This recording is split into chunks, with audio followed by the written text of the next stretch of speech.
Good morning guys! Today ay magpaplantsa ako ng uniform ng aking anak.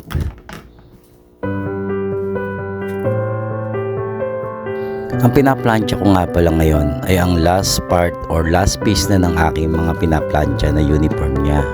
Dahil ang iba ay nakasampay na sa loob ng kwarto. Ilang linggo rin pala ako nakapagpahinga sa pagpaplantsa dahil marami siyang uniform sa school na nakaplantsa na at nagamit na niya at dumaan din ang major break nila itong last January lamang.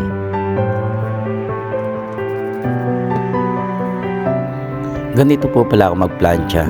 Alalay lamang at dahan-dahan sa init para hindi masunog ang tela ng kanyang uniform at sinisigurado ko na walang lukot na makikita.